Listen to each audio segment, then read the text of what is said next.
திரும்பி வந்துவிடு மகனே. அக்ஷய், உடனே திரும்பி வந்துவிடு. இல்லையென்றால் இந்த பெண் என்னை குளிரில் வைத்தே கொன்றுவிடுவாள். மொபைல் போனின் ஸ்பீக்கரிலிருந்து வந்த குரல் மிக மோசமாக நடுங்கிக் கொண்டிருந்தது. பேசுபவர் மிகுந்த வேதனையிலும் பயத்திலும் இருப்பது போல தோன்றியது. அது மலையைப் போல எப்போதும் உறுதியாக இருக்கும் என் அப்பாவின் குரல். ஆனால் இன்று அவர் ஒரு சிறு குழந்தையைப் போல அழுது கொண்டிருந்தார். என் காலடியில் இருந்து பூமி நழுவிச் சென்றது போல இருந்தது. நான் ஏதாவது பேச விரும்பினேன். எந்த பெண்? என் மனைவி தாராவா என்று கேட்க நினைத்தேன். ஆனால் மறுமுனையில் இருந்து ஒரு விக்கல் சத்தம் மட்டுமே கேட்டது. உடனே போன் கட்டானது.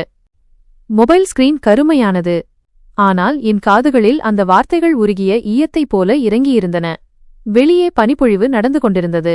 ஆனால் என் உள்ளத்தில் தீப்பற்றி எரிந்து கொண்டிருந்தது. நான் உடனே மீண்டும் அந்த எண்ணிற்கு அழைத்தேன்.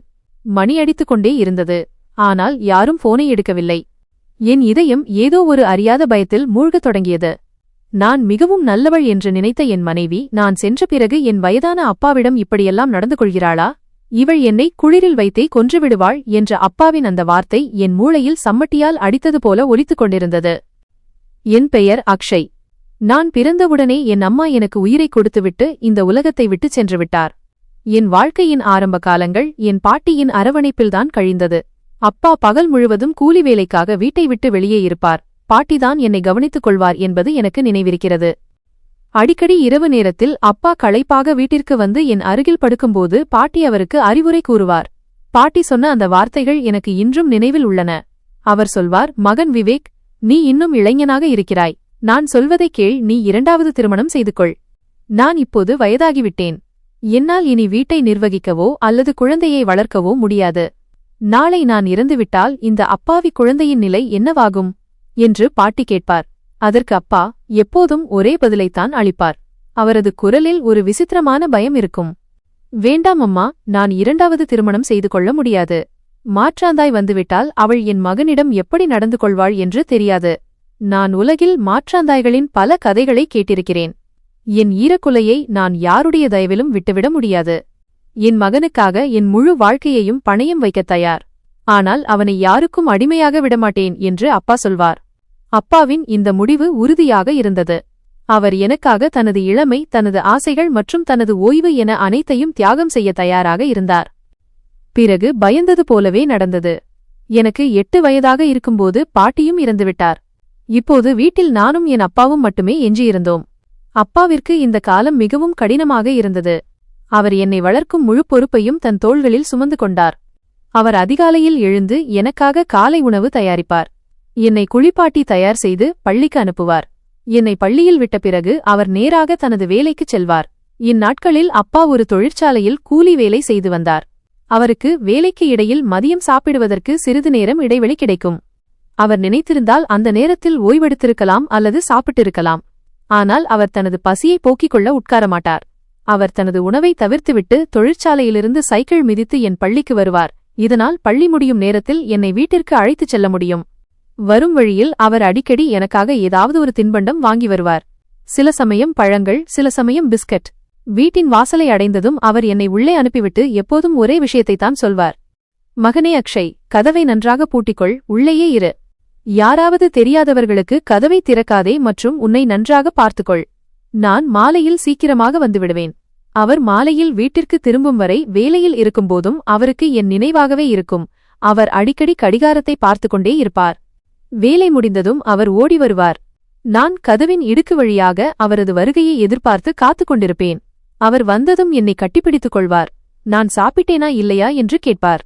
அவர் பசியோடு இருப்பார். ஆனால் என் ஒவ்வொரு சிறிய தேவையையும் கவனித்துக் கொள்வார். அவரது இந்த தியாகங்களை பார்த்து நான் காலத்திற்கு முன்பே வளர்ந்துவிட்டேன். நான் அடம்பிடிக்கும் பையனாக இல்லை, ஏனென்றால் என் தந்தை எனக்காக தன் இரத்தத்தையும் வியர்வையையும் சிந்துகிறார் என்பது எனக்கு தெரியும். நான் வளர்ந்த பிறகு என் அப்பாவிற்கு உலகின் எல்லா மகிழ்ச்சியையும் கொடுக்க வேண்டுமென்று அப்போதே முடிவு செய்தேன். காலப்போக்கில் நான் அந்த விஷயங்களுக்கு பழகிவிட்டேன். என்னை கவனித்துக் கொள்வதையும் வீட்டு பொறுப்புகளையும் நான் புரிந்து கொள்ளத் தொடங்கினேன். அப்பா ஒவ்வொரு நொடியும் தன் கண் பார்வையில் வைத்திருந்த அந்த 8 வயது குழந்தை இப்போது நான் இல்லை. நான் MA வரை படித்து முடித்தேன். நான் மேலே படித்து பெரிய அதிகாரியாக வேண்டும் என்பது அப்பாவின் ஆசை. ஆனால் அப்பாவின் சுருக்கங்கள் விழுந்த முகத்தையும் பலவீனமான கைகள் இன்னும் கஷ்டப்படுவதையும் என்னால் பார்க்க முடியவில்லை. ஒரு இரவு சாப்பிட்ட பிறகு அப்பா கட்டிலில் அமர்ந்து ஹுக்கா பிடித்துக் கொண்டிருந்தார். நான் அவர் அருகில் சென்று அமரும் தைரியத்தை வரவழைத்துக் கொண்டேன். என் மனதில் ஒரு புயல் வீசிக்கொண்டிருந்தது. ஆனால் நாவில் ஒரு விருப்பமிருந்தது. நான் மெதுவாக, அப்பா, நான் உங்களிடம் ஒரு முக்கியமான விஷயம் பேச வேண்டும் என்றேன். அப்பா ஹுக்கா குழாயை ஒரு ஓரமாக வைத்துவிட்டு அன்போடு என்னை பார்த்தார். சொல் மகனே, என்ன விஷயம்? பல்கலைக்கழகத்தில் சேர பணம் வேண்டுமா? நான் தலையை இல்லை என்று ஆட்டிவிட்டு அவரது கைகளை என் கைகளில் பிடித்துக் கொண்டேன். இல்லையப்பா, நான் இனி படிக்க விரும்பவில்லை. நீங்கள் இப்போது ஓய்வெடுக்க வேண்டும் என்று நான் விரும்புகிறேன். நீங்கள் எனக்காக நிறைய உழைத்துவிட்டீர்கள். இப்போது உங்கள் கஷ்டங்களையெல்லாம் போக்க வேண்டியது என் முறை. அப்பாவின் நெற்றியில் சுருக்கங்கள் தோன்றின. அப்படியென்றால் என்ன செய்வாய்? படிப்பை பாதியில் விட்டுவிடுவாயா என்று கேட்டார். நான் சொன்னேன், அப்பா, நான் வெளிநாடு சென்று சம்பாதிக்க முடிவு செய்துள்ளேன். சர்மா மாமாவின் மகனும் துபாயில்தான் இருக்கிறார். அங்கு நிறைய வேலைகள் இருப்பதாக அவர் கூறினார். நான் அங்கு சென்று நிறைய பணம் சம்பாதித்து உங்களுக்கு உலகின் எல்லா வசதிகளையும் செய்து கொடுப்பேன் என்றேன். அப்பா சட்டென்று எழுந்து நின்றார். அவரது முகத்தில் பயம் மற்றும் கோபத்தின் அறிகுறிகள் இருந்தன. இல்லை அக்ஷய், நிச்சயமாக இல்லை மகனே. நான் உன்னை என் பார்வையை விட்டு தள்ளி அனுப்ப விரும்பவில்லை. எனக்கு செல்வம் வேண்டாம். எனக்கு என் மகன் வேண்டும். வெளிநாட்டில் தனியாக எப்படி இருப்பாய்? அங்கு நம் உறவுகள் யாரும் இருக்க மாட்டார்கள் என்றார். நானும் என் இடத்திலிருந்து எழுந்து அவரை தோள்களை பிடித்து அமர வைத்தேன். அப்பா, அடம்பிடிக்காதீர்கள். இங்கேயே இருந்து நான் வாழ்நாள் முழுவதும் உழைத்தாலும் நம்மால் ஒரு வீடு கட்ட முடியாது. நீங்கள் நிம்மதியாக இருக்க முடியாது. உங்களிடமுள்ள சேமிப்பை என்னிடம் கொடுங்கள். சில வருடங்களில் எல்லாவற்றையும் மாற்றிவிடுவேன் என்று நான் உறுதியளிக்கிறேன். அடுத்த பல நாட்கள் எங்கள் வீட்டில் இதே விவாதம் நடந்து கொண்டிருந்தது. அப்பா என்னை வெளிநாட்டிற்கு அனுப்ப தயாராக இல்லை. ஆனால் நான் சாப்பிடுவதை நிறுத்திவிட்டேன். இறுதியில் என் பிடிவாதத்திற்காகவும் என் பிரகாசமான எதிர்காலத்திற்காகவும் அவர் தோல்வியை ஒப்புக்கொண்டார். நான் செல்லும் நாளில் அப்பாவின் நிலையை பார்க்க பாவமாக இருந்தது. அவர் தன் வாழ்நாள் சம்பாத்தியத்தை என் கைகளில் வைத்தார். இது அவர் என் திருமணத்திற்காகவும் என் எதிர்காலத்திற்காகவும் சேமித்து வைத்திருந்த பணம். அப்பா அழுதுகொண்டே என்னை கட்டிப்பிடித்து, அக்ஷய், நீ போகிறாய், ஆனால் ஒரு விஷயத்தை நினைவில் கொள், அங்கு சென்று என்னை மறந்துவிடாதே. நீதான் என் உலகம். தினமும் எனக்கு ஃபோன் செய், உன்னை நன்றாக பார்த்துக்கொள் என்றார். நான் அவர் கண்ணீரை துடைத்துவிட்டு சிரித்துக்கொண்டே கூறினேன், அப்பா, நீங்கள் கவலைப்பட வேண்டாம். நான் மிக விரைவில் உங்களுக்காக நிறைய மகிழ்ச்சியை கொண்டு வருவேன். நான் வெளிநாடு சென்றேன். அங்கு வாழ்க்கை எளிதாக இல்லை. கடுமையான உழைப்பும் இரவும் பகலும் வேலை செய்வதுமே என் விதியாக மாறியது. ஆனால் சம்பளம் கிடைத்ததும் நான் வீட்டிற்கு பணம் அனுப்பும்போது எல்லா சோர்வும் நீங்கிவிடும். அப்பாவிற்கு தினமும் காலை மற்றும் மாலை இருவேளையும் ஃபோன் செய்வேன். அவர் குரலை கேட்டால் எனக்கு நிம்மதி கிடைக்கும். 2 வருடங்கள் இப்படியே கழிந்தன. நான் திரும்பி வந்தபோது எல்லாம் மாறியிருந்தது. நான் கிராமத்தில் ஒரு பிரம்மாண்டமான வீட்டை கட்டியிருந்தேன். அப்பா இப்போது வேலை செய்வதில்லை. வீட்டிலேயே ஓய்வாக இருந்தார். அவர் எந்த வேலையும் செய்ய வேண்டாம் என்று நான் தடுத்தேன். ஏனென்றால் இப்போது அவர் மகன் சம்பாதித்துக் கொண்டிருந்தான். என்னிடம் இப்போது நல்ல வங்கி இருப்பு மற்றும் தங்குவதற்கு சிறந்த வீடு இருந்தது. அப்பாவின் கண்களில் என்னை பற்றிய பெருமை தெளிவாக தெரிந்தது. ஒரு மாலை நாங்கள் வராண்டாவில் அமர்ந்து டீ குடித்துக் கொண்டிருந்தோம்.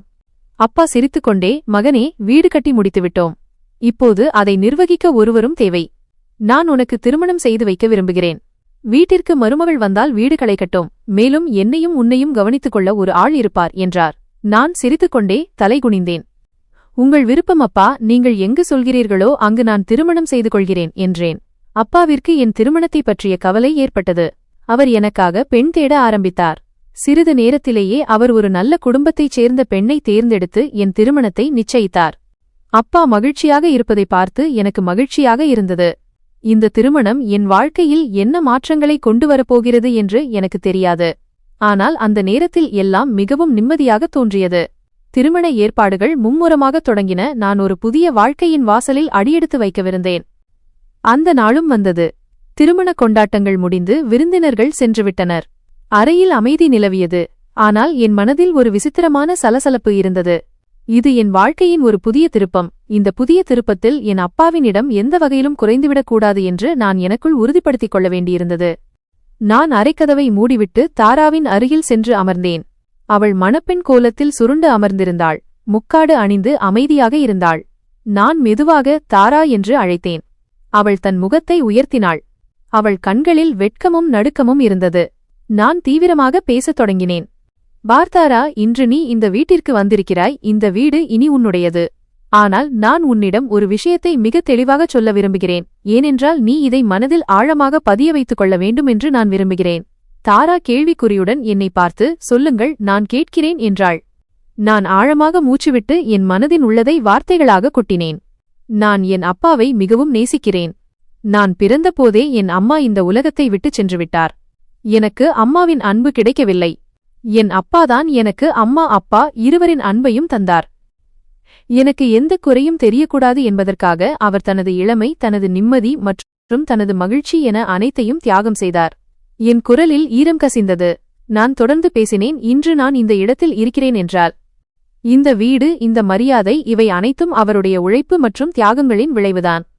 மாற்றாந்தாய் என்னிடம் மோசமாக நடந்து கொள்வாளோ என்ற பயத்தில்தான் அவர் இரண்டாவது திருமணம் செய்து கொள்ளவில்லை. அதனால் நான் உன்னுடன் மகிழ்ச்சியாக இருக்க வேண்டும் என்றும் நம் உறவு அழகாக இருக்க வேண்டும் என்றும் நீ விரும்பினால் நீ ஒரே ஒரு காரியம் செய்ய வேண்டும். தாரா என் கையை பிடித்துக் கொண்டாள். அவள் மிக மென்மையான குரலில், நீங்கள் என்ன சொல்ல வருகிறீர்கள் என்று எனக்கு புரிகிறது. நான் அப்பா அவர்களை நன்றாக பார்த்து கொள்ள வேண்டும் என்றுதானே விரும்புகிறீர்கள் என்றாள். நான் ஆம் என்று தலையசைத்தேன். ஆம், நீ இந்த வீட்டில் மருமகளாக அல்ல, அவருடைய மகளாக இருக்க வேண்டும். திருமணத்திற்கு பிறகு தன் மகன் மாறிவிட்டான் என்றோ தன் முக்கியத்துவம் குறைந்துவிட்டது என்றோ அவருக்கு ஒருபோதும் தோன்றக்கூடாது. எனக்கு என் மகிழ்ச்சியை விட அவருடைய ஓய்வுதான் முக்கியம். அவருக்குச் சிறிய கஷ்டம் வந்தாலும் என்னால் தாங்கிக் கொள்ள முடியாது. தாராவின் முகத்தில் ஒரு நிம்மதியான புன்னகை தோன்றியது. அவள் என் கைகளை இன்னும் இறுக்கமாக பற்றிக்கொண்டு, நீங்கள் எதற்கும் கவலைப்பட வேண்டாம். மாமனார் மாமியாரின் இடம் என்னவென்று எனக்கு தெரியும். இன்று முதல் அவர் உங்கள் அப்பா மட்டுமல்ல, என் அப்பாவும் கூட. நீங்கள் அவரை பார்த்துக் கொள்வது போலவே நானும் அவரை பார்த்துக் கொள்வேன். சொல்லப்போனால் உங்களை விடச் சிறப்பாக அவரை பார்த்துக் கொள்ள முயற்சிப்பேன். அப்பா, இனி என் பொறுப்பு. அவர் குறை சொல்லும் அளவிற்கு நான் ஒருபோதும் நடந்து கொள்ள மாட்டேன் என்றாள். அவள் பேசியதைக் கேட்டு என் மனதிலிருந்து பெரிய பாரம் இறங்கியது போல இருந்தது. நான் கவலையற்றவன் ஆனேன். ஏனென்றால் அவள் குரலில் உண்மை இருந்தது, கண்களில் நேர்மை இருந்தது. மறுநாள் காலை நான் கண் விழித்தபோது தாரா அறையில் இல்லை. நான் பயந்து போனேன். பதற்றத்துடன் வெளியே வந்தபோது அவள் சமையலறையில் காலை உணவு தயாரித்துக் கொண்டிருப்பதை பார்த்தேன். நான் ஹாலுக்கு வந்தபோது அப்பா கட்டிலில் அமர்ந்து சிரித்துக் கொண்டிருந்தார். அவர் கையில் தேநீர் கோப்பை இருந்தது. என்னை பார்த்ததும் அப்பா அமைதியாக, அக்ஷய் மகனே, பார் என் மருமகள் எவ்வளவு நல்லவள் என்று. நான் எழுந்து கேட்கக்கூட இல்லை. இவள் அதிகாலையிலேயே எழுந்து நான் விழிப்பதற்கு முன்பே எனக்காக சூடான டீ கொண்டு வந்தாள் என்றார். தாரா ட்ரேயில் காலை உணவை எடுத்துக்கொண்டு வருவதை நான் பார்த்தேன். அவள் சிரித்துக்கொண்டே அப்பாவின் முன் உணவை வைத்து, அப்பா, இதை சாப்பிடுங்கள். உங்களுக்கு மெல்லுவதற்கு சிரமமாக இருக்கக்கூடாது என்பதற்காக நான் விசேஷமாக மென்மையாகச் செய்திருக்கிறேன் என்றாள். என் மனம் மிகவும் மகிழ்ந்தது. நான் கனவு கண்ட காட்சி இதுதான். நான் எப்போதும் பார்க்க விரும்பிய நிம்மதி அப்பாவின் முகத்தில் இருந்தது. தாரா உண்மையில் தன் வாக்கில் உறுதியாக இருந்தாள். நாட்கள் கடந்து சென்றன. தாரா வீட்டின் முழு நிர்வாகத்தையும் தன் கையில் எடுத்துக்கொண்டாள். காலையில் எழுந்ததும் டீ குடிப்பது அப்பாவின் வழக்கம். அது அவருக்கு சிறிது நிம்மதியை தரும். அவள் அதை சரியாகச் செய்வாள். மதிய நேரத்தில் அவருக்கு உணவு கொடுப்பது மற்றும் மருந்துகளை கவனித்துக் கொள்வாள். இப்போது நான் எவ்வளவு அதிர்ஷ்டசாலி என்று மனதிற்குள் நினைத்துக் கொண்டேன். என் கவலைகள் தீர்ந்தன. அப்பாவின் தனிமையும் மறைந்துவிட்டது. இப்போது முதுமையில் அவர் உண்மையில் ஓய்வெடுத்துக் கொண்டிருந்தார். அவர் எப்போதும் ஏங்கிக் கொண்டிருந்த அந்த மகள் பாசத்தை தாரா அவருக்கு கொடுத்தாள். சிறிது காலத்திற்குப் பிறகு நான் மீண்டும் துபாய் வேலைக்குச் செல்ல தயாராக வேண்டியிருந்தது. என் விடுமுறை முடிந்து கொண்டிருந்தது. நான் மீண்டும் என் வேலைக்கு திரும்ப வேண்டியிருந்தது. முன்பு நான் செல்லும்போது அப்பா தனியாகிவிடுவாரே, சாப்பிட்டிருப்பாரா இல்லையா என்று என் மனம் இங்கேயே சுற்றிக் கொண்டிருக்கும். ஆனால் இம்முறை சூழ்நிலை வேறு. நான் போவதற்கு முந்தைய இரவு நானும் தாராவும் அறையில் பேக்கிங் செய்து கொண்டிருந்தோம். நான் தாராவிடம், தாரா, நான் நாளை செல்கிறேன். எனக்கு முன்பு இருந்த அந்த கவலை இப்போது இல்லை. எனக்கு உன்மீது முழு நம்பிக்கை இருக்கிறது என்றேன். தாரா துணிகளை மடித்துக்கொண்டே பதில் சொன்னாள். நீங்கள் நிம்மதியாகச் செல்லுங்கள். உங்கள் வேலையில் கவனம் செலுத்துங்கள். வீடு மற்றும் அப்பாவை பற்றிய கவலையை என்னிடம் விட்டுவிடுங்கள். நான் அவரை ஒருபோதும் தனிமையாக உணரவிடமாட்டேன். மறுநாள் காலையில் நான் புறப்படும்போது அப்பாவின் கண்களில் கண்ணீர் இருந்தது. ஆனால் அவர் நிம்மதியாகவும் இருந்தார். அவர் என்னை கட்டிப்பிடித்து, போய் வா மகனே, இறைவன் உனக்கு நிறைய முன்னேற்றத்தை தருவான். எனக்கு இப்போது உன்னை பற்றி கவலையில்லை. ஏனென்றால் மருமகள் என்னை நன்றாக பார்த்துக் கொள்கிறாள். நீ உழைத்து உன்னை கவனித்துக்கொள் என்று ஆசிர்வதித்தார். நான் அப்பாவின் கையை முத்தமிட்டேன். பிறகு தாராவை பார்த்தேன். அவள் கண்களாலேயே எல்லாம் சரியாகிவிடும் என்று எனக்கு உறுதியளித்தாள். நான் வீட்டை விட்டு வெளியேறிய போது என் இதயம் லேசாக இருந்தது. என் அப்பா சரியான கைகளில் இருக்கிறார் என்று எனக்கு தெரியும். விதி எனக்காக என்ன எழுதி வைத்திருக்கிறது என்றும் இந்த நிம்மதி வரும் காலத்தில் ஒரு புயலுக்கான முன்னறிவிப்பு என்றும் எனக்கு தெரியாது. நான் விமான நிலையத்தை நோக்கிச் சென்று கொண்டிருந்தபோது என் சிரிக்கும் குடும்பத்தை எப்போதும் மகிழ்ச்சியாக வைத்திருக்க இன்னும் கடினமாக உழைக்க வேண்டும் என்பது மட்டுமே என் மனதில் இருந்தது. நான் மீண்டும் வெளிநாட்டிற்கு வந்து என் வேலையில் மும்முரமாகிவிட்டேன். இப்போது திருமணத்திற்கு முன் இருந்த அந்த பாரம் என் மனதிலும் மூளையிலும் இல்லை. முன்பு நான் வேலையில் இருக்கும்போது அப்பா சாப்பிட்டிருப்பாரா அல்லது தனியாக வருத்தமாக இருப்பாரா என்று என் கவனம் வீட்டின் பக்கமே இருக்கும். ஆனால் இப்போது அவரை தனிமையாக உணரவிடாத தாரா என் பின்னால் இருக்கிறாள் என்ற நம்பிக்கை எனக்கு இருந்தது. ஆரம்பத்தில் எல்லாம் வழக்கம் போலவே நடந்து கொண்டிருந்தது. நான் தினமும் வேலை முடிந்து என் அறைக்கு வந்ததும் முதலில் வீட்டிற்கு போன் செய்வேன். மறுமுனையில் தாரா போனை எடுத்து வீட்டின் நலவிசாரிப்புகளை சொல்வாள். ஒருநாள் நான் போன் செய்தபோது தாராவின் குரல் மிகவும் மகிழ்ச்சியாக இருந்தது. ஹலோ, எப்படி இருக்கிறீர்கள்? நானும் சிரித்துக்கொண்டே பதிலளித்தேன். நான் நன்றாக இருக்கிறேன். தாரா, நீ சொல், வீட்டில் எல்லோரும் நலமா? அப்பா உடல்நிலை எப்படி இருக்கிறது? தாரா உடனே, நீங்கள் எதற்கும் கவலைப்பட வேண்டாம். அப்பா மிகவும் நன்றாக இருக்கிறார். சற்று நேரத்திற்கு முன்புதான் நான் அவருக்கு சாப்பாடு ஊட்டினேன். இப்போது ஓய்வெடுக்கிறார். அவர் உங்களை ரொம்பவே விசாரிக்கிறார். அவரிடம் கொஞ்சம் பேசச் சொல் என்று நான் அவளிடம் சொன்னேன். தாரா போனை அப்பாவிடம் கொண்டு சென்றாள். அப்பாவின் பலவீனமான குரல் என் காதுகளில் விழுந்தது. அக்ஷய் மகனே, எப்படி இருக்கிறாய்? நான் நன்றாக இருக்கிறேன் அப்பா. உங்கள் உடல்நிலை எப்படி இருக்கிறது? மருமகள் உங்களை நன்றாக பார்த்துக் கொள்கிறாளா இல்லையா? எனக்கு திருப்தி ஏற்பட வேண்டும் என்பதற்காகவே நான் அவரிடம் வேண்டுமென்றே கேட்டேன். அப்பா முழு நிம்மதியுடன், மகனே, இறைவன் உனக்கு நல்லது செய்வான். என் முதுமை கால ஊன்றுகோலை நீ பலப்படுத்திவிட்டாய். மருமகள் என்னை மிகவும் நன்றாக பார்த்துக் கொள்கிறாள். நேரத்திற்கு மருந்து தருகிறாள். நேரத்திற்கு உணவு தருகிறாள்.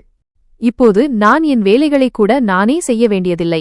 அப்பாவின் இந்த பேச்சை கேட்டு என் நெஞ்சு பெருமையால் விரிந்தது. நான் இன்னும் அதிக ஈடுபாட்டுடன் உழைக்கத் தொடங்கினேன். இப்படியே நாட்கள் மாதங்களாகவும் மாதங்கள் வருடங்களாகவும் மாறின. 2 வருட காலம் கண் இமைக்கும் நேரத்தில் கடந்து சென்றது. 2 வருடங்களுக்குப் பிறகு விடுமுறையில் திரும்பியபோது அங்குள்ள காட்சியைக் கண்டு எனக்கு மிகவும் நிம்மதியாக இருந்தது. என் வீடு சுத்தமாகவும் ஒவ்வொரு பொருளும் நேர்த்தியாகவும் வைக்கப்பட்டிருந்தது. அப்பா முன்பை விட வயதாகிவிட்டார். அவர் தலைமுடியில் வெள்ளை கூடியிருந்தது. முகத்தில் சுருக்கங்கள் ஆழமாகி இருந்தன. ஆனால் அவர் கண்களில் நிம்மதியிருந்தது. ஒரு மாலை அப்பாவின் அருகில் அமர்ந்து நான் அவர் கால்களை அமுக்கிவிட்டுக் கொண்டிருந்தேன். அப்பா என் கையை பிடித்துக் கொண்டார். அக்ஷய், போதும் மகனே, நீ களைப்பாக இருப்பாய். பயணத்திலிருந்து வந்திருக்கிறாய். நான் அவர் கையை முத்தமிட்டு, அப்பா, நான் களைக்கவில்லை. சொல்லுங்கள், உங்களுக்கு ஏதேனும் வலி இருக்கிறதா என்றேன். அப்பா சாய்ந்து கொண்டே, வலி என்பது இப்போது முதுமையின் ஒரு பகுதி மகனே. எலும்புகள் பலவீனமாகிவிட்டன. உடல் இப்போது ஒத்துழைப்பதில்லை. ஆனால் உன் மனைவி என்னை தாங்கி பிடித்திருக்கிறாள். இவள் இல்லை என்றால் அநேகமாக நான் இந்நேரம் படுக்கையை விட்டு எழுந்திருக்க முடியாது என்றார். அந்த தருணத்தில் எனக்கு என் மனைவியின் மீது மிகுந்த அன்பு ஏற்பட்டது. நான் அந்த விடுமுறையில் தாராவிற்காக நிறைய பரிசுகள் வாங்கியிருந்தேன். அவளுக்கு நன்றியும் கூறினேன். நான் சென்ற பிறகு அவர் என் அப்பாவை நன்றாக புரிந்து கொண்டிருந்தார். விடுமுறை முடிந்து நான் மீண்டும் துபாய்க்கு திரும்பினேன். ஆனால் இம்முறை அப்பாவின் உடல்நிலை வேகமாக மோசமடையத் தொடங்கியது. அப்பா அடிக்கடி நோய்வாய்ப்படத் தொடங்கினார். சில நேரங்களில் மூட்டுவலி மற்றும் சில நேரங்களில் நெஞ்சுவலி ஏற்படும். நான் ஒவ்வொரு மாதமும் அவருக்கு பணம் அனுப்பிவிட்டு தாராவிடம் போனில் சொல்வேன், பார் தாரா, அப்பாவின் உடல்நிலை எனக்கு எல்லாவற்றையும் விட முக்கியம். நீ பணத்தைப் பற்றி கவலைப்பட வேண்டாம். எந்த மருத்துவரிடம் காட்ட வேண்டுமோ, என்ன பரிசோதனைகள் செய்ய வேண்டுமோ உடனே செய். நான் இங்கே அமர்ந்திருப்பதே பணம் அனுப்புவதற்காகத்தான். தாரா ஒவ்வொரு முறையும் எனக்கு ஆறுதல் சொல்வாள், நீங்கள் கவலைப்பட வேண்டாம் அக்ஷய். நான் அவரை நகரின் சிறந்த மருத்துவரிடம் அழைத்துச் சென்றேன். மருத்துவர் சில மருந்துகளை கொடுத்துள்ளார். பலவீனம் என்று கூறியுள்ளார். நல்ல உணவு மற்றும் ஓய்வு எடுத்தால் சரியாகிவிடுவார்கள். மருந்தை நேரத்திற்கு கொடுக்கிறேன் அல்லவா? நான் கவலையுடன் சொல்வேன், ஒருவேளை மருந்தை கூட விடாதே. மருத்துவர் சொன்ன பழங்கள் மற்றும் ஜூஸ் வகைகளையும் அவருக்கு கொடுக்கிறாயா? அதற்கு அவள், ஆம், இப்போது நீங்கள் உங்கள் வேலையில் கவனம் செலுத்துங்கள் மற்றும் உங்களை கவனித்துக் கொள்ளுங்கள். இங்கே எல்லாவற்றையும் என்னிடம் விட்டுவிடுங்கள் என்பாள். எனக்கு இப்போது என் மனைவியின் மீது மிகுந்த நம்பிக்கை வந்துவிட்டது. அவள் என்ன சொன்னாலும் நான் நம்பினேன். மருத்துவரின் கட்டணம் அதிகம் என்று அவள் சொன்னால் நான் உடனே பணம் அனுப்புவேன். அப்பாவுக்கு புதிய படுக்கை வேண்டும் என்று அவள் சொன்னால் நான் உடனே ஏற்பாடு செய்வேன். என் முன்னிலையிலும் தாரா அப்பாவை நன்றாக கவனித்துக் கொண்டாள். அப்பாவும் எப்போதும் எங்கள் மருமகள் மிகவும் நல்லவள் என்றே சொல்வார். நான் என் கடமையை நிறைவேற்றிவிட்டதாக நினைத்துக் கொண்டிருந்தேன். நான் பணம் அனுப்பிக் கொண்டிருந்தேன். என் மனைவி அவர்களை கவனித்துக் கொண்டிருந்தாள். ஆனால் வெளிநாட்டில் அமர்ந்து கொண்டு ஒருவன் பார்க்கும் படத்திற்கும் உண்மை நிலைக்கும் நிறைய வித்தியாசம் இருக்கும் என்று எனக்கு தெரியாது. சிறிது காலம் இப்படியே கடந்து சென்றது. நான் பணம் அனுப்பிக் கொண்டிருந்தேன். தாரா எனக்கு அப்பாவின் உடல்நிலை அறிக்கையை தந்து கொண்டிருந்தாள். ஆனால் ஒவ்வொரு முறையும் மெதுவாக ஒரு விசித்திரமான தொடர் நிகழ்வு தொடங்கியது. முன்பு நான் எப்போது அழைத்தாலும் அப்பாவிடம் 2-4 நிமிடங்கள் பேசிவிடுவேன். ஆனால் இப்போது பல நாட்கள் கடந்துவிட்டன. என் அப்பாவிடம் பேசவே முடியவில்லை. ஒரு மாலை நான் வேலையிலிருந்து திரும்பியதும் வீட்டுக்கு போன் செய்தேன். மணி ஒலித்துக் கொண்டே இருந்தது. பிறகு தாரா போனை எடுத்தாள். ஹலோ, எல்லாம் நலமா? இன்று போனை எடுக்க இவ்வளவு தாமதம்? நான் விளக்கமாக கேட்டேன். தாராவின் குரலில் பதற்றம் இருந்தது. நான் சமையலறையில் இருந்தேன். கைகள் ஈரமாக இருந்தன. அதனால்தான் தாமதமாகிவிட்டது. நீங்கள் சொல்லுங்கள், எப்படி இருக்கிறீர்கள் என்றாள். நான் நன்றாக இருக்கிறேன். நீ அப்பாவிடம் போ. நான் அவரிடம் பேச வேண்டும். இந்த நாட்களில் வேலைப்பளு காரணமாக நேரம் கிடைக்கவில்லை. அதனால் இன்று சீக்கிரம் பேசிவிடலாம் என்று நினைத்தேன் என்று நான் சொன்னதும் மறுமுனையில் சில நொடிகள் அமைதி நிலவியது. பிறகு தாரா சொன்னால், அக்ஷய், அப்பா இப்போது தூங்கிக் கொண்டிருக்கிறார். மருத்துவர் கொடுத்த புதிய மருந்தில் தூக்கம் அதிகம் வருகிறது. அந்த மருந்தை சாப்பிட்டவுடனே ஆழ்ந்த உறக்கத்திற்கு சென்றுவிடுகிறார்.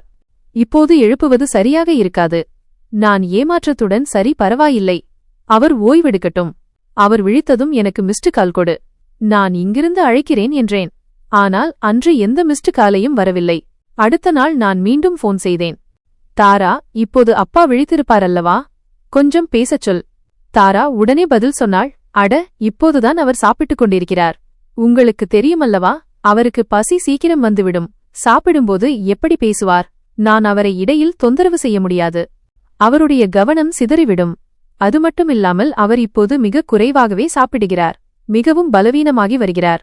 நான் அமைதியாக போனை வைத்துவிட்டேன். என் மனதிற்குள் ஒரு விசித்திரமான அமைதியின்மை எழத் தொடங்கியது. சில சமயம் அவர் தூங்கிக் கொண்டிருப்பார். சில சமயம் ஏதாவது செய்து கொண்டிருப்பார். இப்போது இது தற்செயலாக 1-2 முறை நடக்கலாம். ஆனால் இப்போது இது தினசரி வழக்கமாகிவிட்டது. இப்படியே ஒரு வாரம் கடந்து சென்றது. என் பொறுமை இப்போது எல்லை மீறிவிட்டது. நான் கோபத்துடன் தாராவுக்கு போன் செய்தேன். பார் தாரா, எனக்கு சாக்குப்போக்குகள் வேண்டாம். இப்போதே இந்த நிமிடமே அப்பாவிடம் சென்று அவரிடம் என்னை பேசவை. நான் அவருடைய குரலை கேட்க வேண்டும். நான் அவரிடம் பேசி இவ்வளவு நாட்கள் ஆகிவிட்டன. அவர் என் மீது கோபமாக இருக்கிறாரா அல்லது நீ ஏதாவது மறைக்கிறாயா? தாராவின் குரல் அழுகுரலாக மாறியது. நீங்கள் என் மீது சந்தேகம் கொள்கிறீர்களா? அக்ஷய், நான் இங்கே இரவு பகலாக உங்கள் அப்பாவை கவனித்துக் கொள்கிறேன். நீங்கள் அங்கே உட்கார்ந்து கொண்டு நான் பேசவிடவில்லை என்று என் மீதே பழி சுமத்துகிறீர்களா?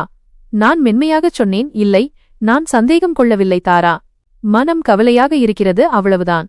அவர் என் தந்தை, கவலையாக இருக்கிறது. தாரா உணர்ச்சிவசப்பட்டு, அவர் உங்கள் அப்பா என்று எனக்கு தெரியும். ஆனால் நான் என்ன வாக்குறுதி அளித்தேன் என்பதை நீங்கள் மறந்துவிட்டீர்கள். அவர் இப்போது உங்களை விட எனக்குத்தான் தந்தை போன்றவர். நான் அவரை சொந்த மகள்களை விட அதிகமாக கவனித்துக் கொள்கிறேன் என்றாள். அவருக்கு சிறு வலி வந்தாலும் என் உயிர் துடிக்கிறது. அவர் நன்றாக இருக்கிறார் என்று நான் சொன்னால் அவர் மிக நன்றாக இருக்கிறார் என்று அர்த்தம்.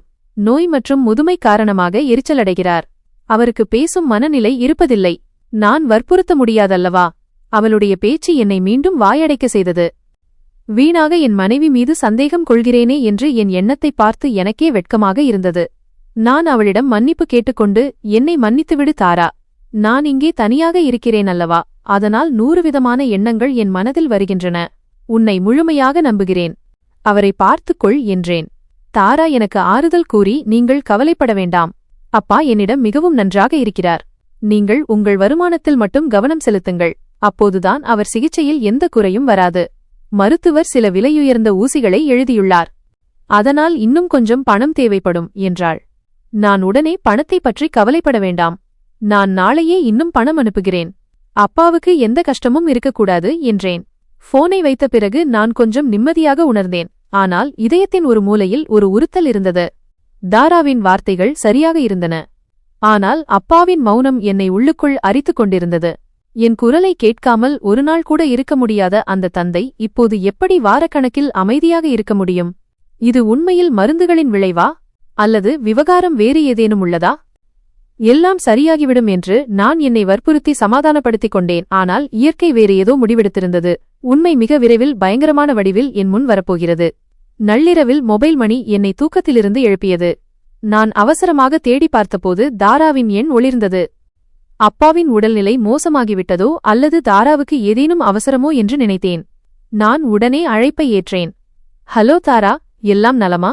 இவ்வளவு தாமதமாக அழைத்திருக்கிறாய் என்று பதற்றத்துடன் கேட்டேன். மறுமுனையில் தாராவின் குரல் அல்ல, மாறாக யாருடையதோ கனமான மற்றும் திணறும் மூச்சுக்காற்று கேட்டது. ஹலோ, யாரது? தாரா, பேசு என்று நான் சத்தமாக அழைத்தேன். பின்னர் ஒரு பலவீனமான மற்றும் நடுங்கும் குரல் என் காதுகளில் மோதியது. இந்த குரல் என் அப்பாவுடையது. அக்ஷய், இது நீதானா? என் கண்களில் ஆச்சரியம் பரவியது. ஆமப்பா, நான் தான். நீங்கள் எப்படி இருக்கிறீர்கள்? தாராவுடைய போன் உங்களிடம் எப்படி வந்தது? உங்கள் குரல் ஏன் இவ்வளவு நடுங்குகிறது? அப்பாவின் குரலில் மிகுந்த பயமும் வலியும் இருந்தது. அவர் உயிருக்கு பிச்சை கேட்பது போலிருந்தது.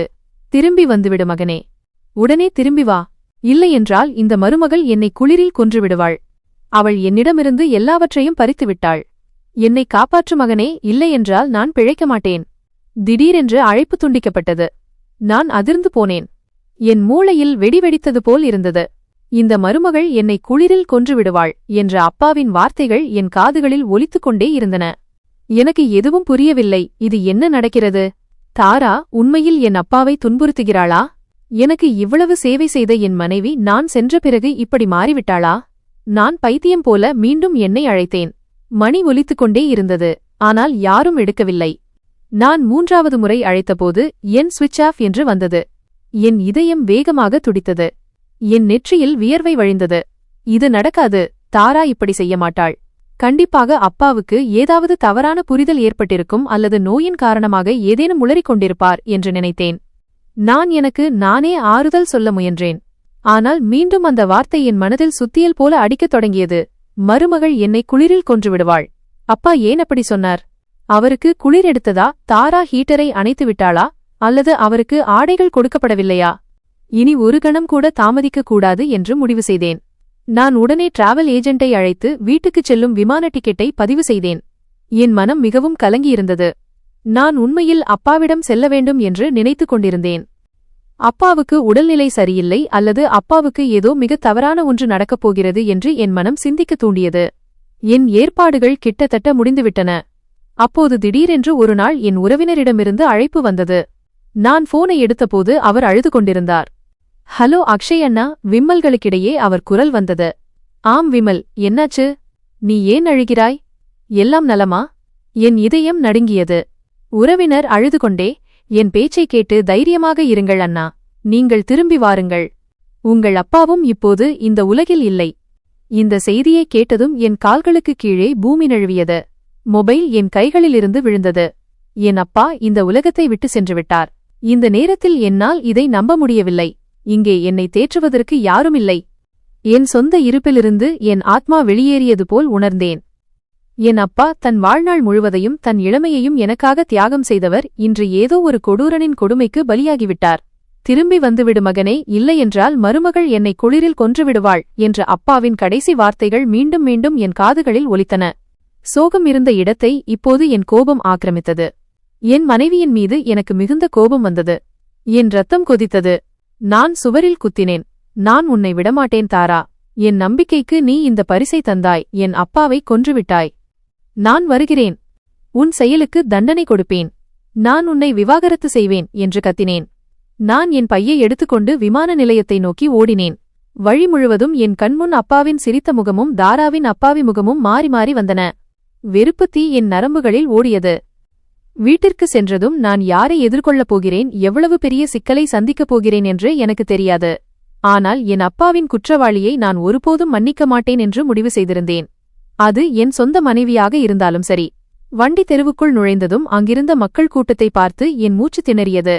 வீட்டின் வெளியே கூடாரம் அமைக்கப்பட்டிருந்தது. வாசலின் கதவு திறந்திருந்தது. நான் தடுமாறும் கால்களுடன் வண்டியிலிருந்து இறங்கி பைத்தியம் போல உள்ளே ஓடினேன். ஹாலில் நுழைந்ததும் என் பார்வை அந்த கட்டிலின் மீது விழுந்தது. அதில் வெள்ளை போர்வையில் சுற்றப்பட்ட ஒரு உருவம் இருந்தது. அது என் அப்பா. என் உலகம் முழுவதும் அங்கே அமைதியாக கிடந்தது. நான் என் சுற்றுப்புறத்தை ஒரு முறை பார்த்தேன். வீடு முழுவதும் அழுகுரல் கேட்டது. பெண்களின் அலறல் அந்த சூழலை மிகவும் சோகமாக்கியிருந்தது. திடீரென்று என் பார்வைக்கட்டிலின் தலைப்பகுதியில் அமர்ந்திருந்த தாராவின் மீது விழுந்தது. அவள் தரையில் அமர்ந்து அழுது அழுது ஓய்ந்து போயிருந்தாள். அவள் கண்கள் வீங்கியிருந்தன. முகம் கண்ணீரால் நனைந்திருந்தது. அவளை பார்த்ததும் என் உடல் முழுவதும் தீப்பிடித்தது போல் இருந்தது. மருமகள் என்னை குளிரில் கொன்றுவிடுவாள் என்ற அப்பாவின் வார்த்தை என் மனதில் சுழன்றது. இவள் இப்போது முதலை கண்ணீர் வடிக்கிறாள் என்று எனக்கு தோன்றியது. உண்மையான குற்றவாளி இவள்தான். நான் முஷ்டியை இறுக்கிக் கொண்டு கோபமாக அவளை நோக்கி நடந்தேன். இப்போதே அவள் சட்டையை பிடித்து, என் அப்பாவுக்கு ஏன் இப்படி செய்தாய் என்று கேட்க என் மனம் துடித்தது. நான் அவள் மீது பாயத் தயாரான போது யாரோ என்னை பின்னாலிருந்து வலுவாக பிடித்துக் கொண்டனர். அது என் உறவினர் விமல். அவன் என்னை பிடித்துக்கொண்டு என் காதில், அக்ஷய், சுயநினைவுக்கு வா. நீ என்ன செய்கிறாய்? பார்க்கவில்லையா, சடலம் இருக்கிறது. இது சண்டை போடும் நேரமல்ல. உன்னை சமாளித்துக்கொள் என்றான். நான் கோபத்தில் என்னை விடுவிக்க முயன்று பற்களை கடித்துக்கொண்டு சொன்னேன். என்னை விட்டுவிடு விமல். இந்த பெண் என்ன செய்தாள் என்று உனக்கு தெரியாது. இவள் என் அப்பாவின் குற்றவாளி. நான் இவளை உயிருடன் விடமாட்டேன். நான் இப்போது எல்லோருக்கும் முன்னால் இவளை அம்பலப்படுத்துவேன். விமல் என்னை கடுமையாக தடுத்து மெல்லிய குரலில் சமாதானப்படுத்தினான். நீ இப்போது உணர்ச்சிவசப்படுகிறாய், ஏனென்றால் அதிர்ச்சி மிக ஆழமானது. மக்கள் என்ன சொல்வார்கள்? அமைதியாக இரு அக்ஷய், அப்பாவின் அருகில் உட்கார். பிறகு என்ன செய்ய வேண்டுமோ அதை செய்து கொள். இப்போது இப்படி செய்யாதே. நான் வேறு வழியின்றி அங்கேயே முழங்காலிட்டு அமர்ந்தேன். என் கண்கள் தாராவின் மீதே இருந்தன. அவள் அப்பாவின் சடலத்தை கட்டிக்கொண்டு அழுது கொண்டிருந்தாள். அவள் பைத்தியம் போல அப்பாவின் கால்களை முத்தமிட்டாள். பின்னர் அவள் சொன்ன வார்த்தைகள் என்னை திடுக்கிடச் செய்தன. தாரா விம்மல்களுக்கிடையே அழுது கொண்டே சொன்னாள், அப்பா, என்னை மன்னித்து விடுங்கள். நான் உங்கள் குற்றவாளி. என்னால் உங்களை காப்பாற்ற முடியவில்லை. நான் மிகவும் நிர்பந்திக்கப்பட்டேன். ஆனால் நான் உங்களிடம் உறுதியளிக்கிறேன், நான் உங்கள் பலியை நிச்சயம் வாங்குவேன். உங்களுக்கு யார் அநீதி இழைத்தார்களோ அவர்களை நான் ஒருபோதும் மன்னிக்க மாட்டேன். நான் அவர் முகத்தை எல்லோருக்கும் முன்னால் கொண்டு வருவேன். அவள் பேச்சைக் கேட்டு எனக்கு மிகுந்த ஆச்சரியம் ஏற்பட்டது. பழிவாங்குவதா? இவள் யாரிடம் பழிவாங்குவதைப் பற்றி பேசுகிறாள்? குற்றவாளி இவள்தானே. இவள் தன்னை காப்பாற்றிக் கொள்ள நாடகம் ஆடுகிறாளா? யாரும் இவள் மீது சந்தேகம் கொள்ளக்கூடாது என்பதற்காக மக்களின் அனுதாபத்தைப் பெற இப்படிச் செய்கிறாள் என்று நான் வெறுப்புடன் நினைத்தேன். நான் வெறுப்புடன் முகத்தை திருப்பிக் கொண்டேன். நான் அவள் முகத்தை கூட பார்க்க விரும்பவில்லை. சிறிது நேரத்திற்குப் பிறகு தெருவின் பெரியவர்கள் என்னிடம் வந்து பேசத் தொடங்கினார்கள். நான் என்னை கல்லாக மாற்றிக்கொண்டேன். இறுதிச் சடங்குக்குப் பிறகு தாராவுக்கு கணக்கு தீர்க்க வேண்டும் என்று மட்டுமே என் மனம் நினைத்துக் கொண்டிருந்தது. அப்போது ஒரு மனிதர் என் தோளில் கை வைத்து, மகனே, இப்போது இறுதிச் சடங்குக்கான நேரம் வந்துவிட்டது. நீ எங்களோடு வா. அப்பாவை கடைசியாக பார்த்துவிட்டு உதவி செய் என்றார். அவர் தீவிரமாக, மகனே அக்ஷய், நான் உன்னிடம் ஒரு முக்கியமான விஷயம் பேச வேண்டும் என்று சொல்லி என்னை ஓரமாக அழைத்துச் சென்றார். அந்த பெரியவர் மெல்லிய குரலில் ஏதோ சொல்ல முயன்றார். நான் கண்ணீரை துடைத்துக்கொண்டு, சொல்லுங்கள் என்றேன். அந்த பெரியவர் அப்பாவின் சடலத்தை நோக்கிச் சுட்டிக்காட்டி, உன் அப்பா இறப்பதற்கு சில நாட்களுக்கு முன்பு என்னிடம் ஒரு வாக்குறுதி வாங்கினார். நான் அவரை சந்திக்க வந்திருந்தேன். அவர் என் கையை பிடித்துக்கொண்டு, என் இறப்பின்போது என் மகன் வந்துவிட்டால் அவனுக்கு என் ஒரு செய்தியை தவறாமல் கொடு என்றார். நான் திடுக்கிட்டேன். என்ன செய்தி? அப்பா என்ன சொன்னார்? என் இறுதிச் சடங்குக்கு முன் என் முகத்தை திறந்து உற்று பார்க்கச் சொல் என்று அவர் சொன்னார். பெரியவர் சொன்னதும் எனக்கு ஆச்சரியமாக இருந்தது. அப்பா ஏன் இப்படி ஒரு உயில் வைத்தார்? பின்னர் நான் நடுங்கும் கைகளுடன், சரி, நீங்கள் அவர் முகத்திலிருந்து துணியை விலக்குங்கள், நான் பார்க்க விரும்புகிறேன் என்றேன். அந்த பெரியவர் மெதுவாக அப்பாவின் முகத்திலிருந்து போர்வையை விலக்கினார். அப்பாவின் முகத்தில் என் பார்வைப்பட்டதும் என் உடல் சிலிர்த்தது. என் தொண்டையில் சிக்கிய அலறல் வெளியே வராமல் நின்றது. மரணத்திற்குப் பிறகும் அப்பாவின் முகத்தில் ஒரு புன்னகை இருந்தது. அவர் உயிரோடு இருப்பது போலவும் ஏதோ ஒரு இனிமையான கனவை காண்பது போலவும் இருந்தது. அவர் முகத்தில் ஒரு ஒளி இருந்தது. நான் அழுது கொண்டே பெரியவரிடம் கேட்டேன், இந்த புன்னகை, அவர் இவ்வளவு வேதனையில்தானே இறந்தார், பிறகு எப்படி இந்த அமைதி? அதற்கு பெரியவர் என் தோள்களில் கை வைத்து, மகனே, இது நல்ல மனிதர்களின் அடையாளங்களில் ஒன்று. ஆனால் இந்த புன்னகை அவர் ஏதோ ஒரு பெரிய சுமையிலிருந்து விடுபட்டு சென்றதை காட்டுகிறது என்றார். நான் அப்பாவின் நெற்றியில் முத்தமிட்டேன். அப்பா எனக்கு ஆறுதல் சொல்வது போல் அந்த புன்னகை எனக்கு தோன்றியது. ஆனால் அந்த புன்னகை என் உள்ளத்திலிருந்த நெருப்பை அணைக்கவில்லை, மாறாக இன்னும் அதிகப்படுத்தியது. அப்பாவின் மரணம் இயற்கையானது அல்ல என்று எனக்கு தெரியும். ஏனென்றால் அப்பாவின் அந்த போன் கால் அவர் கொல்லப்பட்டார் என்பதற்கான ஆதாரமாக இருந்தது. என் இதயம் பழிவாங்கும் நெருப்பில் எரிந்து கொண்டிருந்தது. இந்த புன்னகைக்கு பின்னால் கண்டிப்பாக ஏதோ ரகசியம் இருக்கிறது என்று நினைத்தேன். நான் அப்பாவின் குற்றவாளியை மன்னிக்க விரும்பவில்லை. அந்த குற்றவாளி வேறு யாரும் இல்லை, என் மனைவி தாராதான் என்பதில் எனக்கு உறுதியாக இருந்தது. நான் கோபத்தில், தாரா, நீ என் அப்பாவை ஏமாற்றிக் கொன்றுவிட்டாய். நான் உனக்கு எதிராக ஆதாரம் தேடுவேன், உன்னை சிறை கம்பிகளுக்குப் பின்னால் தள்ளுவேன் என்று நினைத்தேன். அவர்களின் இறுதிச் சடங்குக்குப் பிறகு வீட்டுக்கு வந்து நான் அப்பாவின் அறையை சோதனையிடத் தொடங்கினேன். நான் ஒவ்வொரு கதவு, ஒவ்வொரு அலமாரி மற்றும் ஒவ்வொரு மூலையையும் சல்லடை போட்டு தேடினேன். ஏதேனும் விஷமருந்து கிடைக்குமா, அவரை கொன்றார்கள் அல்லது பட்டினி போட்டார்கள் என்பதை நிரூபிக்க ஏதேனும் கிடைக்குமா என்று தேடினேன். நான் படுக்கையின் மெத்தைகளை தலைகீழாக புரட்டினேன். அவருடைய மருந்து பாட்டில்களைச் சோதித்தேன். நான் வெறிபிடித்த நிலையில் எல்லாவற்றையும் அங்கும் இங்கும் வீசிக்கொண்டிருந்தேன். அப்போது திடீரென்று கதவு திறக்கப்பட்டு தாரா உள்ளே வந்தாள். நீங்கள் என்ன செய்கிறீர்கள் அக்ஷய்? சுயநினைவில்தான் இருக்கிறீர்களா? அறையின் நிலையை ஏன் கெடுக்கிறீர்கள் என்று பயந்து கொண்டே கேட்டாள். நான் அவளை பார்க்காமலே கத்தினேன். நீ இங்கிருந்து போய்விடு. எனக்கு உன் முகத்தை கூட பார்க்க வேண்டாம். உன் கழுத்தை சுற்றியுள்ள தூக்கு கயிற்றுக்கான ஆதாரத்தை நான் தேடிக் கொண்டிருக்கிறேன். என் அப்பா போனில் எல்லாவற்றையும் சொல்லிவிட்டார், நீ அவரை கொல்ல விரும்பினாய் என்று. தாரா அழுதுவிட்டாள். கடவுளுக்காக என்னை நம்புங்கள். நான் அப்படி எதுவும் செய்யவில்லை. உங்களுக்கு தவறான புரிதல் ஏற்பட்டிருக்கிறது. தவறான புரிதலா? நான் விஷம் கலந்த சிரிப்புடன், நான் அப்பாவின் குரலை நானே கேட்டேன். அவர் பொய் சொல்ல மாட்டார், சொல்லவும் முடியாது. இப்போது நீ உன் முடிவுக்காக காத்திரு என்றேன். நான் மேலும் ஏதோ சொல்ல வந்தபோது வெளியே சத்தம் கேட்டது.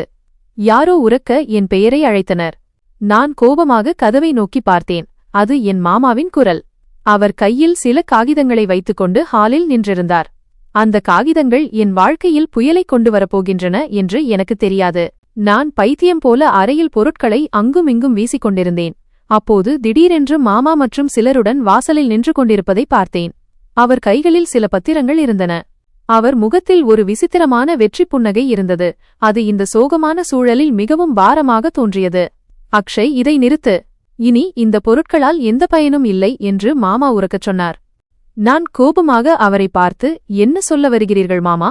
இந்த காகிதங்கள் என்ன என்று கேட்டேன். மாமா அந்த காகிதத்தை என்னை நோக்கி நீட்டி, பார், உன் அப்பா உயிருடன் இருக்கும்போதே தன் சொத்துக்கள் அனைத்தையும் என் பெயருக்கு மாற்றிவிட்டார். இப்போது இந்த வீடும் நிலமும் எனக்குச் சொந்தம் என்றார். என் கால்களுக்கு கீழே பூமி நழுவியது. நான் அந்த காகிதங்களை அவர் கையிலிருந்து வாங்கி படிக்கத் தொடங்கினேன். அதில் உண்மையில் அப்பாவின் கைரேகைகள் இருந்தன. நான் ஆச்சரியத்துடனும் அதிர்ச்சியுடனும், இது சாத்தியமில்லை.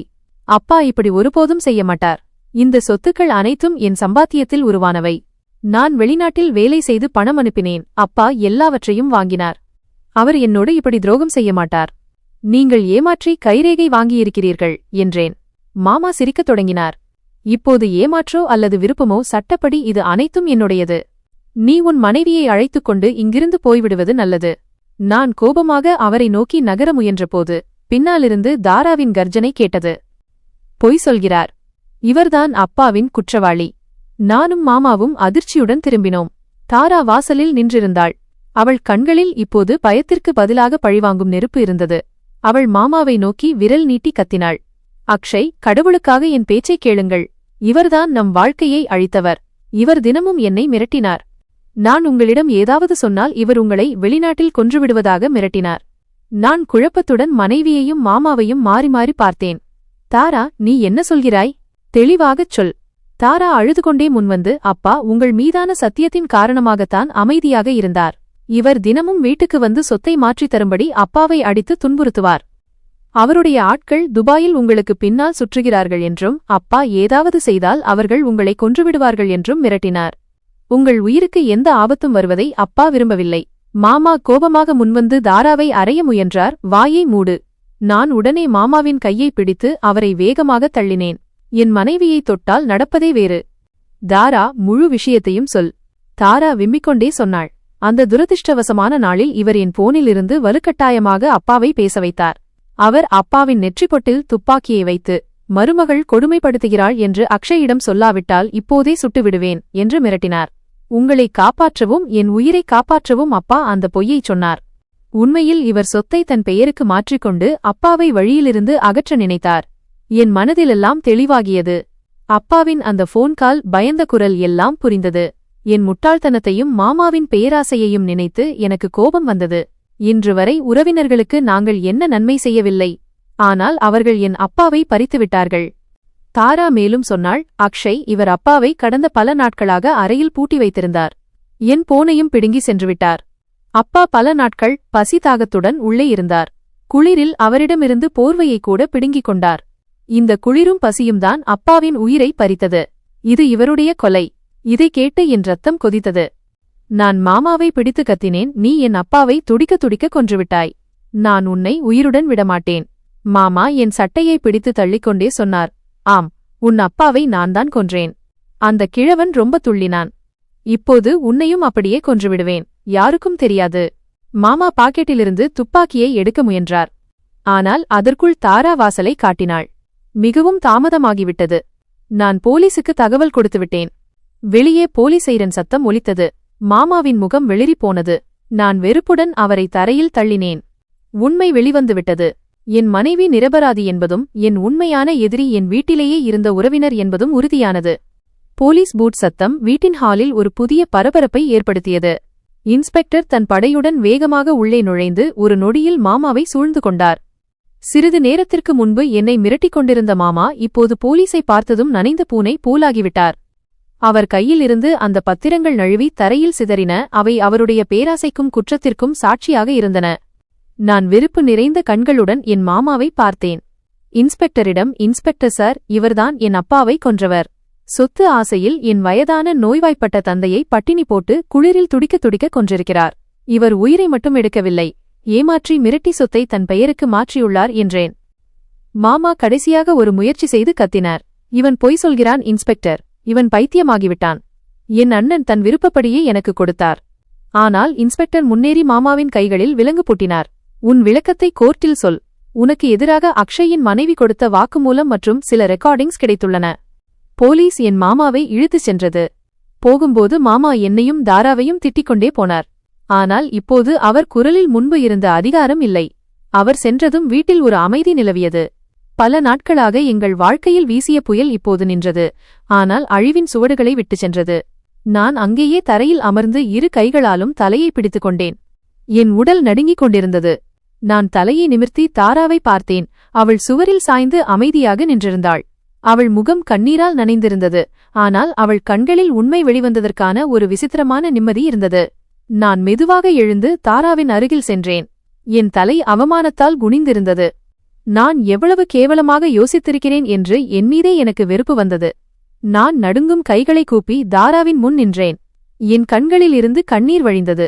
தாரா, என் குரல் உடைந்தது. என்னை மன்னித்துவிடு. நான் மிகப்பெரிய பாவி. நான் உன்மீது மிகவும் சந்தேகம் கொண்டேன். என் அப்பாவை இவ்வளவு நன்றாக கவனித்துக் கொண்ட, இரவு பகலாக உழைத்த ஒரு பெண்ணின் மீது நான் பழி சுமத்தினேன். நான் உண்மையில் குருடாகிவிட்டேன் தாரா. அப்பா பேசிய அந்த போன் கால் எனக்கு புரியவில்லை. நான் என் கோபத்தை உன் பக்கம் திருப்பிவிட்டேன். தாரா முன்னேறி என் கூப்பிய கைகளை பிடித்துக்கொண்டு அழுதாள். அக்ஷய், ப்ளீஸ் அப்படிச் சொல்லாதீர்கள். நீங்கள் என் கணவர். நீங்கள் மன்னிப்பு கேட்டு என்னை வெட்கப்பட வைக்கிறீர்கள். சூழ்நிலை அப்படியாகிவிட்டது. யாராக இருந்தாலும் இப்படித்தான் நினைப்பார்கள் என்று எனக்கு தெரியும். அப்பா சொன்ன வார்த்தைகள் அவ்வளவு பயங்கரமானவை. எந்த மகனின் இரத்தமும் கொதிக்கும் என்றாள். நான் விம்மிக்கொண்டே, ஆனால் நீ எப்படி இதையெல்லாம் தனியாக தாங்கினாய்? நீ ஏன் என்னிடம் சொல்லவில்லை? நீ கொடுமையை அனுபவித்துக் கொண்டிருந்தாய் என்றேன். தாரா கண்ணீரை துடைத்துக்கொண்டு, எனக்கு வேறு வழி இருக்கவில்லை அக்ஷய். மாமா தினமும் வந்து துப்பாக்கியை காட்டி, துபாயில் அவருடைய ஆட்கள் உங்களுக்கு பின்னால் இருப்பதாக சொல்வார். நான் வாய் திறந்தாலோ அல்லது அப்பா ஏதாவது சொன்னாலோ அங்கேயே உங்களை கொன்றுவிடுவார்கள் என்று மிரட்டினார். அப்பா தன் உயிரை விட உங்கள் உயிரை அதிகமாக நேசித்தார். நான் உங்களிடம் எதையும் சொல்லக்கூடாது என்று அவர் என்னிடம் சத்தியம் வாங்கியிருந்தார். என் உயிர் போனாலும் பரவாயில்லை, என் மகன் பத்திரமாக இருக்க வேண்டும் என்று சொல்வார். இதைக் கேட்டு நான் கதறி அழுதேன். என் அப்பா சாகும் வரை என்னைப் பற்றியே கவலைப்பட்டிருக்கிறார். நான் வெளிநாட்டில் நன்றாக இருக்க வேண்டும் என்பதற்காக அவர் பசியையும் குளிரையும் தாங்கிக் கொண்டார். இப்போது எனக்கு புரிந்தது, அப்பாவின் முகத்தில் ஏன் அந்த புன்னகை இருந்தது என்று. நான் தாராவை பார்த்துச் சொன்னேன். இப்போது எனக்கு புரிகிறது. அவர் ஏன் சிரித்தார் என்று புரிகிறது. அவர் வெற்றி பெற்றுவிட்டார் என்பதால்தான் சிரித்தார். அவர் தன் உயிரை கொடுத்து என்னை காப்பாற்றிவிட்டார்.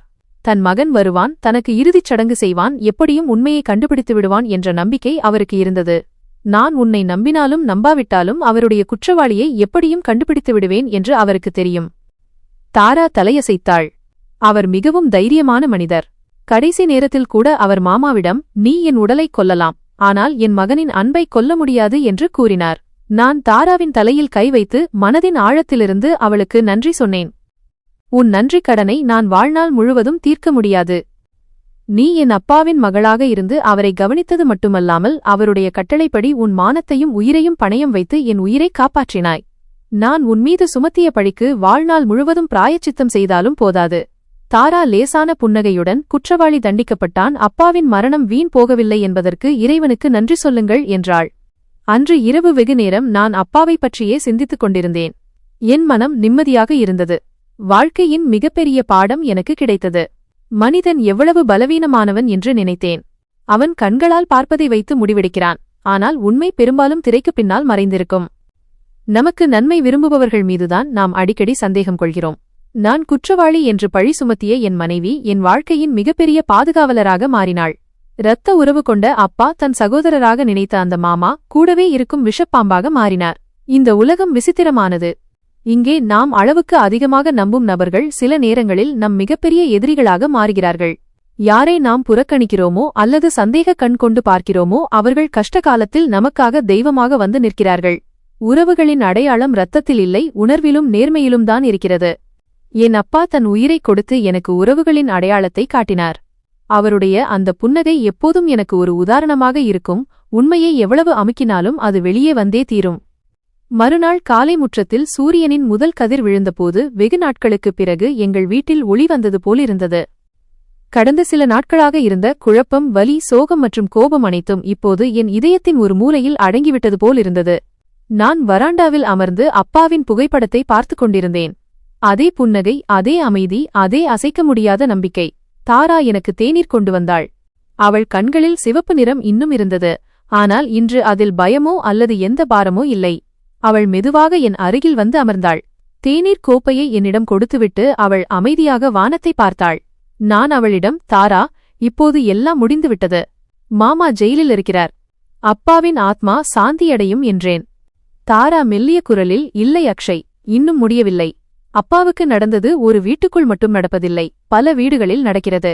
பேராசை, உறவுகள் மீதான சந்தேகம் மற்றும் கட்டாய மௌனம் என்றாள். அவளுடைய வார்த்தைகள் என் மனதை தொட்டன. நான் அவளை பார்த்து, அப்படியானால் என்ன செய்ய வேண்டும் என்று கேட்டேன். தாரா என்னை பார்த்தாள். அவள் கண்களில் இப்போது பயமில்லை, ஒரு தீ இருந்தது. நீங்கள் வலிமையாக இருக்க வேண்டும் என்று அப்பா விரும்பினார். வேறு எந்த அக்ஷயும் இந்த வலியை அனுபவிக்கக்கூடாது என்று நான் விரும்புகிறேன். வாருங்கள், ஆதரவற்ற முதியவர்களுக்காக நம் அப்பாவின் பெயரில் ஒரு அறக்கட்டளையை உருவாக்குவோம். தங்கள் சொந்த மக்களாலேயே கொடுமைப்படுத்தப்படும், யாரும் கேட்க நாதியற்ற முதியவர்களுக்காக இதை செய்வோம். அவளுடைய பேச்சைக் கேட்டு நான் சில நொடிகள் அமைதியாக இருந்தேன். பின்னர் நான் பெருமூச்சு விட்டு, ஆம், அப்பாவின் பெயரில் ஓம்கார் விஸ்வாஸ் அறக்கட்டளை அமைப்போம். இனி எந்த தந்தையும் பசியாலும் குளிராலும் சாகக்கூடாது. எந்த மகனும் சந்தேகத்தீயில் தன் சொந்த மனைவியை குற்றவாளியாக்கக் கூடாது என்றேன். தாராவின் கண்கள் கலங்கின. நீங்கள் நியாயம் செய்ய வேண்டும் என்றுதான் அப்பா விரும்பினார். ஆனால் வெறுப்புடன் அல்ல, மனிதாபிமானத்துடன். அவள் தன் சேலை தலைப்பால் கண்களை துடைத்துக்கொண்டு மெதுவாகச் சொன்னாள், அக்ஷய், வலி நம்மை உடைக்காது. நாம் விரும்பினால் அந்த வலியே நம்மை புதிய மனிதனாக மாற்றும். பல நாட்களுக்குப் பிறகு நான் முதல் முறையாக லேசாகச் சிரித்தேன். அப்படியானால் அப்பா எனக்கு எப்படி இருந்தாரோ அப்படியே நாம் இருவரும் மற்றவர்களுக்கு இருப்போம். ஒரு சுவர், ஒரு ஆதரவு மற்றும் நம்பிக்கை. நாங்கள் இருவரும் அப்பாவின் படத்திற்கு அருகில் நின்றோம். நான் புகைப்படத்தை தொட்டு மெதுவாக, அப்பா, இந்த புன்னகையின் அர்த்தம் இப்போது எனக்கு புரிந்துவிட்டது. நீங்கள் என்னை காப்பாற்றியது மட்டுமல்ல, என்னை ஒரு சிறந்த மனிதராகவும் மாற்றியிருக்கிறீர்கள் என்றேன். தாரா என் தோளில் கை வைத்தாள். சூரிய ஒளி இப்போது அறை முழுவதும் பரவியிருந்தது. எங்கள் வாழ்க்கையின் இருள் முழுமையாக விலகவில்லை என்றாலும் ஒளி வழிகாட்டத் தொடங்கியிருந்தது. இந்த கதையின் மிகப்பெரிய பாடம் இதுதான். உறவுகள் ஒருபோதும் சந்தேகத்தின் அஸ்திவாரத்தில் நிற்காது. சில நேரங்களில் நாம் நினைப்பது சரி என்று தோன்றும். நம் கருத்து உண்மைக்கு மிக அருகில் இருப்பதாக தோன்றும். ஆனால் உண்மை நாம் நினைப்பது போல எப்போதும் நேராக இருப்பதில்லை. மக்களின் கண்களில் இருக்கும் வலி பெரும்பாலும் அவர்களின் உண்மையிலிருந்து பிறக்கிறது. நாம் அதை பார்த்தும் பார்க்காதது போல் இருக்கிறோம், ஏனென்றால் நம் மூளை முன்பே தீர்ப்பை எழுதிவிடுகிறது. தவறான புரிதல் என்பது ஒரு நெருப்பு, அதில் உண்மை எரிவதில்லை, ஆனால் உறவுகள் எரிந்து சாம்பலாகிவிடும். வாழ்க்கையில் மிகப்பெரிய சுமை வருத்தம்தான் என்று சொல்வார்கள், ஏனென்றால் அதனுடன் மனிதன் 2 போர்களை போரிடுகிறான். ஒன்று கடந்த காலத்துடன், அதை அவனால் மாற்ற முடியாது. மற்றொன்று தன்னுடன் தன்னைத்தானே மன்னிக்க முடியாது. நாம் நமக்கு நெருக்கமானவர் மீது பழி சுமத்தும்போது அவர்கள் மனதை மட்டும் காயப்படுத்துவதில்லை, பல ஆண்டுகளாக வளர்த்த நம்பிக்கையின் வேர்களையும் வெட்டிவிடுகிறோம். பல நேரங்களில் உண்மை வெளிவரும்போது சேதம் மிக ஆழமாகியிருக்கும், மன்னிப்பு கூட சிறியதாக தோன்றும். உறவுகளில் மிக முக்கியமான விஷயம் என்னவென்றால், நம் மக்களை அவர்களின் செயல்களை வைத்து அடையாளம் காண வேண்டும், பயம் மற்றும் சந்தேகத்தை வைத்து அல்ல. யார் அமைதியாக நம் கூடவே நிற்கிறார்களோ, யார் சொல்லாமலே நம் வலியை சுமக்கிறார்களோ, யார் நாம் விழும்போது நம்மை தாங்கிக் கொள்கிறார்களோ, அவர்களைத்தான் நாம் சில நேரங்களில் இழக்கிறோம். அவர்களின் மௌனத்தில் நாம் பொய்யை தேடுகிறோம், அவர்களின் உண்மையில் சந்தேகம் கொள்கிறோம் என்பதாலேயே அவர்களை இழக்கிறோம். அதனால்தான் வாழ்க்கையின் உண்மையான விதி இதுதான். முடிவெடுப்பதற்கு முன் எல்லாவற்றையும் புரிந்து கொள்ளுங்கள். சந்தேகம் கொள்வதற்கு முன் மனவிட்டு பேசுங்கள். யார் மீதும் பழி சுமத்துவதற்கு முன் ஒருமுறை அவர்கள் மனதை உணர்ந்து பாருங்கள். ஏனென்றால் உண்மை எப்போதும் கண்ணுக்கு தெரிவதில்லை, வலி எப்போதும் வார்த்தைகளால் சொல்லப்படுவதில்லை. நண்பர்களே, எங்கள் கதை உங்களுக்கு பிடித்திருக்கும் என்று நம்புகிறேன். கதை பிடித்திருந்தால் வீடியோவை லைக் செய்யுங்கள். சேனலுக்கு புதியவர் என்றால் சப்ஸ்கிரைப் செய்யுங்கள். மறக்காமல் நோட்டிபிகேஷன் பெல்லை அழுத்துங்கள். அப்போதுதான் அடுத்த அப்டேட் உங்களுக்கு முதலில் கிடைக்கும்.